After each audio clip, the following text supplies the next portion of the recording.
Hello,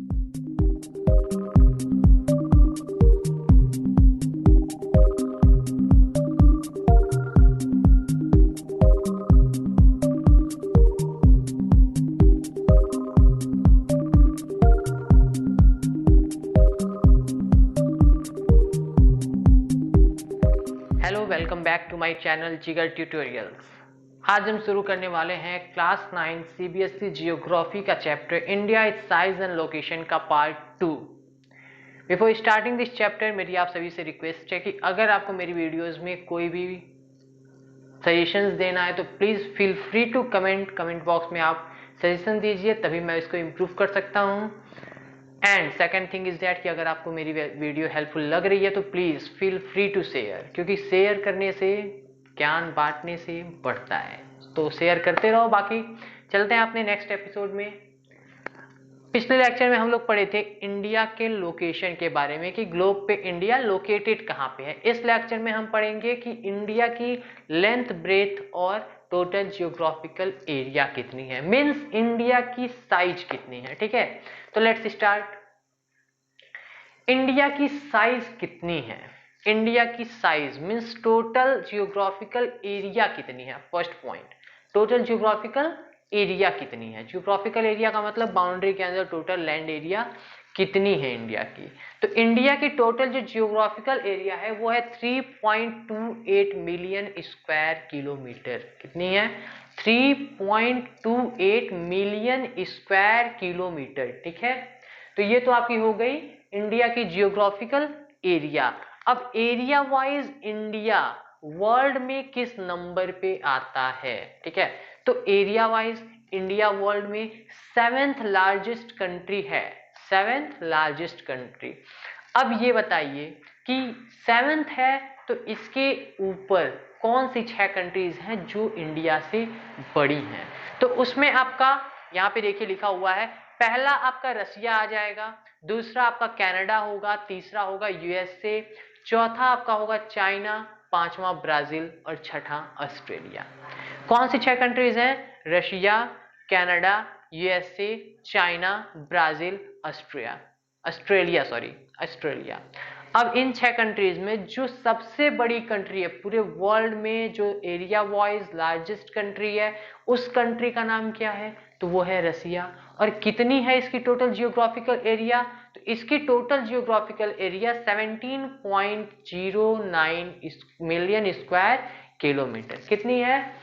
तो 17.09 million square kilometre ये रसिया की टोटल जियोग्राफिकल एरिया है। ठीक है, तो हम लोग पढ़ लिए कि इंडिया की total area 3.28 million square kilometre, 7th largest country है आफ्टर रसिया,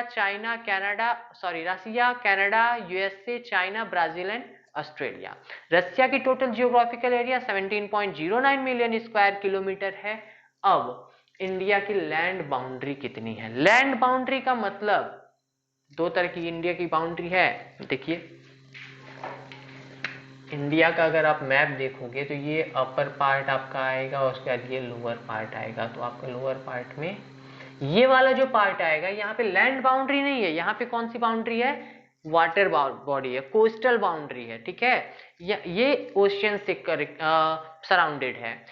लैंड बाउंड्री का मतलब इसके ऊपर का ये वाला जो पार्ट है, जितनी इंडिया की जितने पार्ट्स लैंड से सराउंडेड है। ठीक है, अब इस लैंड बाउंड्री की टोटल लेंथ कितनी है? तो लैंड बाउंड्री की लेंथ टोटल इंडिया की 15,200 किलोमीटर है।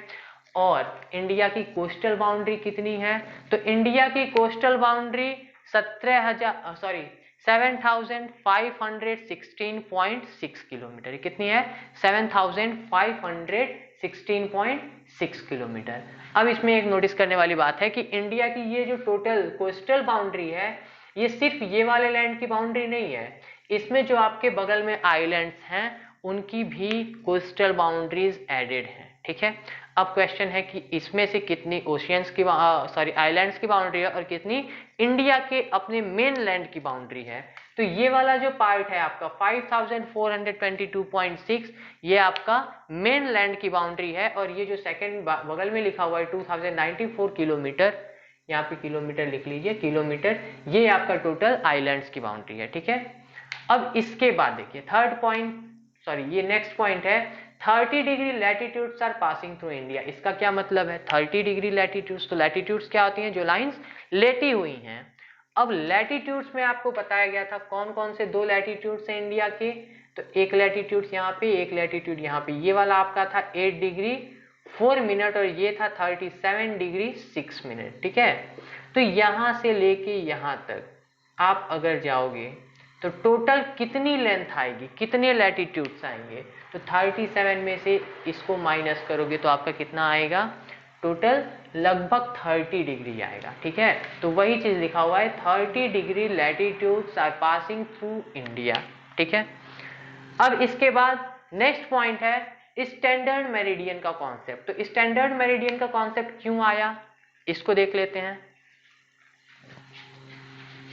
जिस तरीके से हमारा लैटिट्यूडनल एक्सटेंट हम देख लिए 30 डिग्री आ रहा है, उसी तरीके से हमारा लॉन्जिट्यूडनल एक्सटेंट भी होता है, ठीक है। उसी तरीके से लॉन्जिट्यूडनल एक्सटेंट भी होता है।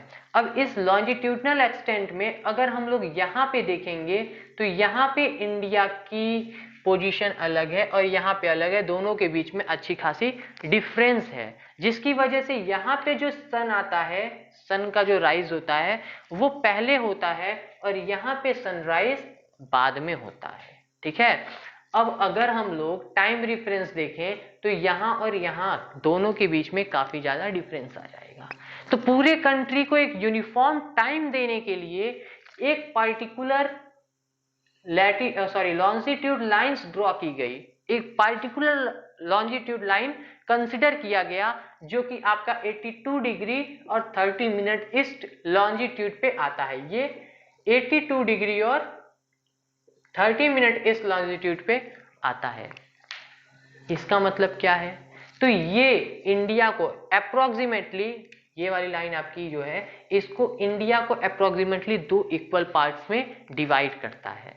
अब इसके रेफरेंस में यहाँ पे जो टाइम है उसी को हम स्टैंडर्ड टाइम मान लेते हैं। इसी के लिए basically main reason standard meridian का यही है, स्टैंडर्ड टाइम जनरेट करने के लिए, ठीक है। तो स्टैंडर्ड मेरिडियन का कॉन्सेप्ट समझ में आ गया। स्टैंडर्ड मेरिडियन क्यों है? क्योंकि इंडिया के लॉन्जिट्यूडनल एक्सटेंट में कुछ एक्सटेंट होने की वजह से टाइम में काफी ज्यादा डिफरेंस आ जाता है। कंट्री को एक यूनिफॉर्म टाइम देने के लिए स्टैंडर्ड मेरिडियन की जरूरत पड़ी।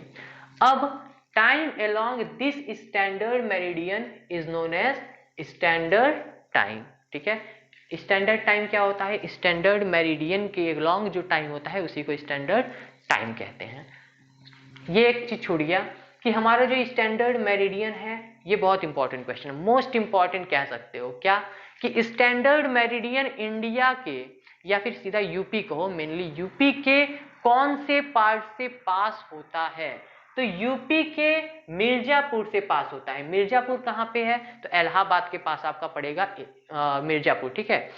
स्टैंडर्ड मेरिडियन इंडिया में यूपी के कौन सी जगह से पास होता है? तो it passes through Mirzapur near Allahabad in UP. Clear है? Standard meridian passes through Mirzapur in Allahabad near UP, sorry Mirzapur near Allahabad in UP. Clear? तो ये तो आपका हो गया स्टैंडर्ड मेरिडियन का कॉन्सेप्ट। अब देखिए Indian standard meridian is 5 hours 30 minutes ahead to GMT। ये क्या है? IST Indian standard time is 5 hours 30 minutes ahead to GMT। GMT का मतलब पता है सबको? Greenwich mean time. ये क्या होता है? जैसे आपने अर्थ पे देखा कि कुछ लॉन्जिट्यूडनल एक्सटेंट है जिसकी वजह से कंट्री को यूनिफॉर्म टाइम देने के लिए एक स्टैंडर्ड टाइम की जरूरत पड़ी, उसी तरीके से वर्ल्ड को अगर आप देखोगे तो वहां तो लॉन्जिट्यूडनल एक्सटेंट बहुत ज्यादा है। तो वर्ल्ड को एक यूनिफॉर्म टाइम देने के लिए एक लॉन्जिट्यूडनल लाइन माना गया, वो ग्रीनविच में है। ग्रीनविच एक जगह है लंदन में। जैसे आपका मिर्जापुर से पास होने वाला लॉन्जिट्यूड स्टैंडर्ड मेरिडियन माना गया, वैसे ही लंदन के ग्रीनविच में जो टाइम है उसको ग्रीनविच मीन टाइम माना गया। पूरे वर्ल्ड के लिए ये रेफरेंस के तौर पे यूज होता है, ठीक है।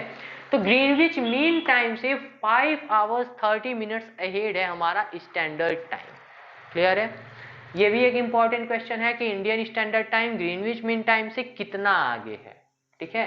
तो कितना आगे है 5 आवर्स 30 मिनट्स आगे है। Now total length and breadth means total length और ब्रीथ इंडिया की कितनी है, नॉर्थ से साउथ में कितना लेंथ है और ईस्ट से वेस्ट में टोटल कितना लेंथ है, मीन्स यहां से लेके यहां तक का टोटल लेंथ कितना है, सॉरी ये स्ट्रेट बनाओ यहां तक है, और ये वाला टोटल डिस्टेंस का कितना है, ये आपका यहां से जाएगा, ठीक है, ये वाला डिस्टेंस आपका कितना है, ठीक है। तो ये हमारा नेक्स्ट पॉइंट है। तो देखिए नॉर्थ से साउथ में डिस्टेंस कितना है, ये नॉर्थ डायरेक्शन है, ये साउथ डायरेक्शन है, ये ईस्ट डायरेक्शन है और ये वेस्ट डायरेक्शन। नॉर्थ से साउथ में कितना है, तो ये है आपका 3214 किलोमीटर। अब याद कैसे करना है, तो एक सिंपल सा कॉन्सेप्ट बताता हूं, यूज हुआ तो ठीक, नहीं यूज हुआ तो कोई बहुत बड़ी चीज नहीं है याद करना, ठीक है। क्या कॉन्सेप्ट है, 3 2 1 उल्टी गिनती, ठीक है, 3 2 1 और लास्ट में एक वर्ड तो याद कर ही सकते हो ना 4, क्या है 3 2 1 4। ये आपका नॉर्थ से साउथ डायरेक्शन की टोटल लेंथ है, कितनी 3 2 1 4, ठीक है, 3 2 1 4 किलोमीटर। और ईस्ट से वेस्ट या वेस्ट से ईस्ट की डायरेक्शन टोटल लेंथ कितनी है, तो ये कैसे याद करेंगे बताता हूं।